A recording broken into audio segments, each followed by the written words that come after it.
duduk di atas sarangnya. Dengan sabar, dia menunggu keenam telurnya menetas. Suatu hari, dia menyadari kalau ada satu telur yang lebih besar dari yang lain. Ini telur kenapa beda sendiri? Jangan-jangan ini telur dinosaurus nyasar. Astagfirullah, gak boleh seuzon. Siapa tahu pas netes dia jadi bebek paling cantik. Hari demi hari berlalu, dan akhirnya satu persatu telur-telur itu mulai menetas. Akhirnya aku bebas. Welcome to the world, guys. Aduh, akhirnya aku terbebas dari rasa pegel. Mami, Welcome home anak-anakku sayang. Semua telur bebek akhirnya menetas, kecuali satu telur yang lebih besar. Kenapa yang satu ini belum menetas? Aku akan mencoba mengeraminya supaya dia hangat. Siapa tahu langsung menetas. Aduh, dasar telur pygmy. Pada suatu hari, akhirnya bebek itu menetas. Namun ternyata wujudnya sedikit berbeda dari bebek-bebek yang lain. Astaga, kok kayak gini? Perasaan bebeknya juga gak jelek-jelek amat deh. kok jelek banget sih? Perasaan kita gemes-gemes deh.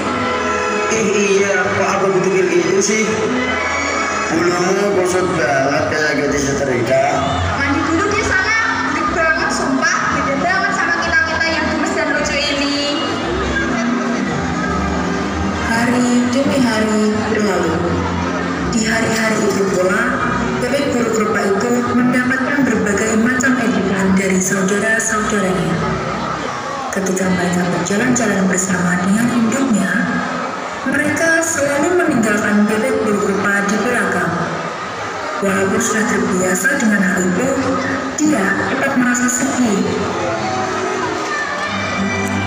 Anak buluk, gak usah ikut-ikutan kita terus deh. Tahu tuh, kita tuh malu tau gak sih? Udah deh, pergi jauh-jauh sana. Gak usah ikut kita terus. Udah bikin malu, gak berguna lagi. Dasar anak buluk. Ini, baca dulu deh. Kayak kalian berguna aja. Bebek pun memisahkan diri dari saudara-saudaranya dan ibunya. Dia menuju ke danau dan berenang sendirian. Saat melihat ke air, dia melihat bayangannya sendiri. Dia melihat bayangannya sendiri dengan perasaan sedih dan kesal. Emangnya aku benar-benar sejelek itu ya, sampai saudara-saudaraku benci aku, dan ibuku juga tidak pernah menyayangiku. Iya udahlah, daripada aku stres muda dengan bulian anak-anak pygmy itu, mending aku pergi aja. Dikira aku nggak bisa hidup tanpa mereka apa ya? Setelah memutuskan untuk pergi, bebek buruk-rupa melewati hari-harinya dengan menyusuri hutan sendirian. Di tengah perjalanannya, dia menemukan sebuah peternakan dan memutuskan untuk beristirahat di sana. Astaga, makhluk apa ini? Berani-beraninya dia datang ke sini. Apa aku dulu yang pertama kali lihat bebek sekulit ini? Ini penyebab kampung.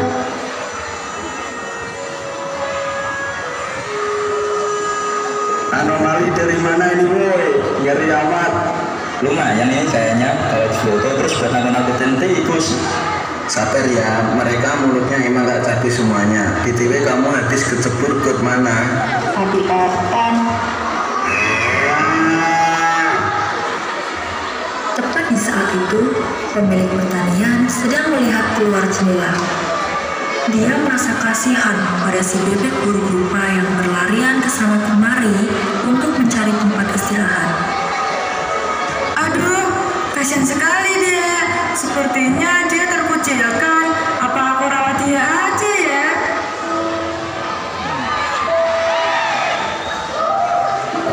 Kenapa kamu mau menerima aku yang buruk rupa seperti ini? Semua orang membilangku selama ini. Apa kamu tidak merasa jijik? Kita tidak boleh menilai orang dari penampilannya. Belum tentu kondisi hatinya juga akan buruk. Jadi, kita harus menolong siapapun yang membutuhkan bantuan tanpa melihat seperti apa penampilannya. Wah, kamu adalah orang yang baik. Aku tidak pernah bertemu orang sebaik kamu selama ini.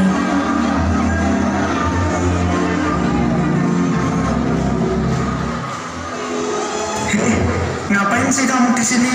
Kamu tuh jelek, gak pantas di sini. Aku hanya mencari tempat tinggal, dan kebetulan pemilik peternakan ini menolongku. Bebek jelek kayak kamu gak pantas di sini. Aku akan membuatmu keluar dari sini.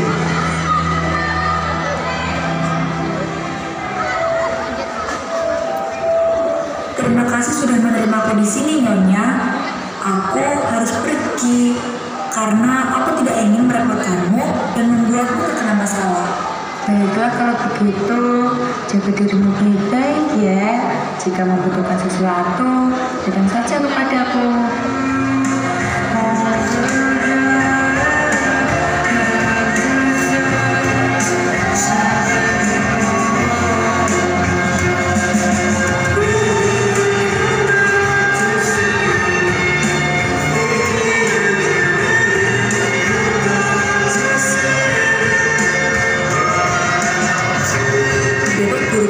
Melanjutkan perjalanannya menyusuri hutan. Waktu demi waktu berlalu. Dia berniat untuk berenang di danau. Namun, saat melihat bayangannya di air, dia merasa terkejut. Siapa ini? Kok begini? Mereka aku secantik ini. Kira-kira mereka akan mengganggu seperti dulu atau tidak ini? Halo, kita ajak kayak kamu. Kamu susah gak? Gabung sama kita aja, habis itu kita bikin sirup boleh.